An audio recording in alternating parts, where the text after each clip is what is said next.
Assalamualaikum warahmatullahi wabarakatuh. Nama saya Chelsea Wicaksana Sanjaya, kelas 12-1. Saya akan membuat video remedial biologi.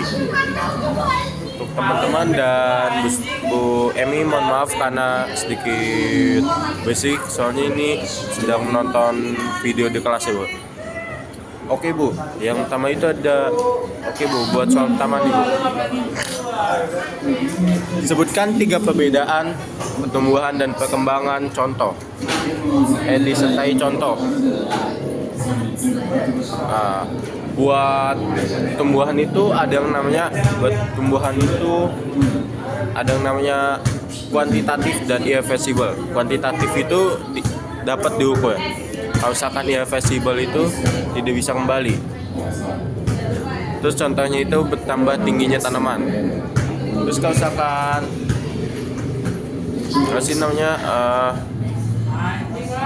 perkembangan itu ada yang namanya kualitatif dan reversible. Kualitatif itu tidak dapat diukur, dan kalau misalkan irreversible itu bisa kembali, Bu.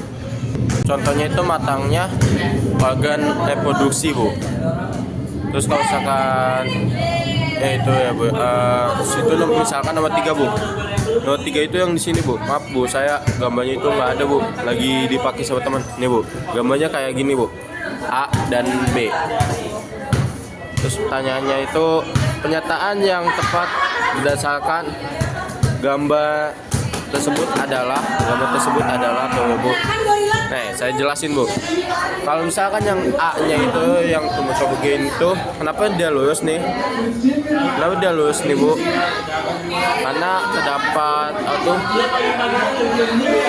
sinar matanya itu mata, Bu, di 2 tumbuhan itu, Bu.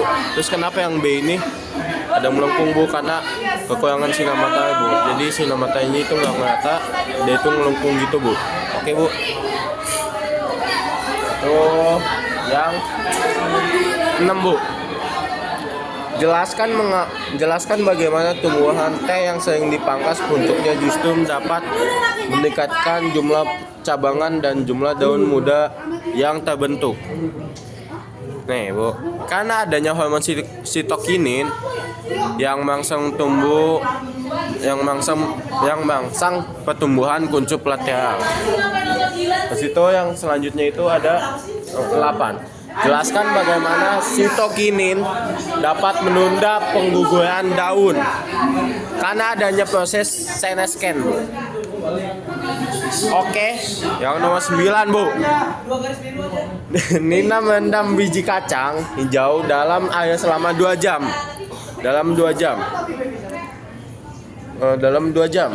Lalu dipindahkannya dalam gelas plastik berisi kapas basah. Keesokan harinya, Nina mengamati biji kacang hijau itu mulai berkecambah. Jelaskan bagaimana proses perkecambahan. Oke, Bu, karena ini yang nomor 9. Jadi mereka itu ada 4, Bu. Yang pertama itu penyapan air oleh biji. Yang kedua itu ada aktivitas enzim dan hormon. Yang ketiga itu metabolisme sel. Yang keempat itu perkecambahan. Oke, yang nomor 10, Bu. Jelaskan mekanisme terbentuknya lingkaran tahun pada tanaman berkayu. Oke, Bu. Pada saat musim hujan, silem akan melebar, Bu, dan warnanya akan sedikit terang, Bu. Dan saat musim kemarau, silem akan menipis dan warnanya akan sedikit gelap, Bu. Oke, selanjutnya nomor 11, Bu. Nih, Bu, perhatikan data-data percobaan pertumbuhan berkecambah kacang hijau berikut. Keadaan cahayanya itu ada gelap, remang-remang, terang, gelap, remang-remang, terang. Terus kalau misalkan pertambahan tinggi pada harikanya itu dalam CM yaitu dalam sentimeternya itu hari pertama itu ada di gelapnya itu 1,3, di remang-remangnya itu 0,9, di terangnya itu 0,3, itu hari pertama. Hari keduanya itu ada 2,4 buat di gelap, remang-remangnya itu 1,6, terangnya itu 0,8. Di hari ketiga itu ada 3,9, terus remang-remangnya 2,0, terangnya itu 1,2.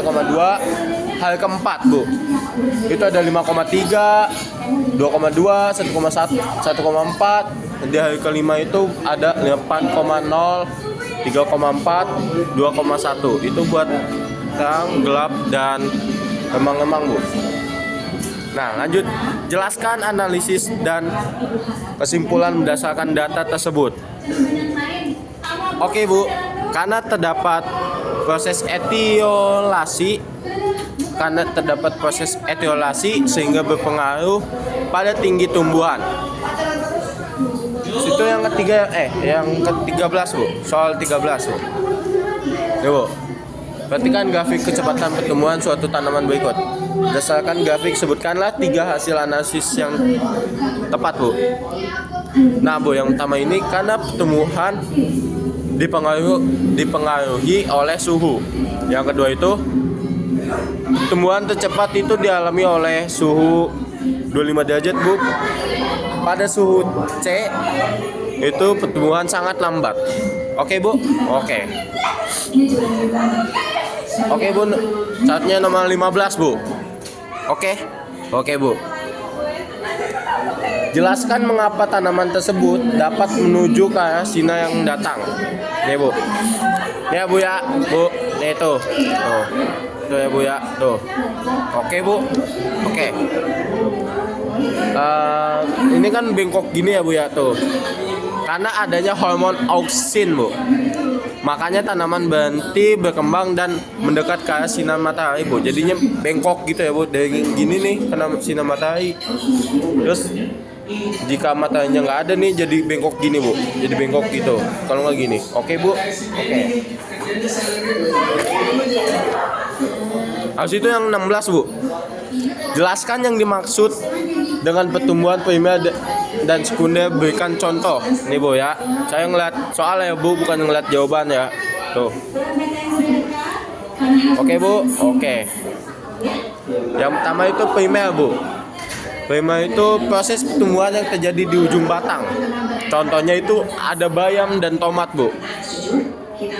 Terus buat sekunder itu pertumbuhan yang menuju pembesaran batang terjadi di kambium karena aktivitas meristem lateral Bu. Contohnya itu ada pohon nangka.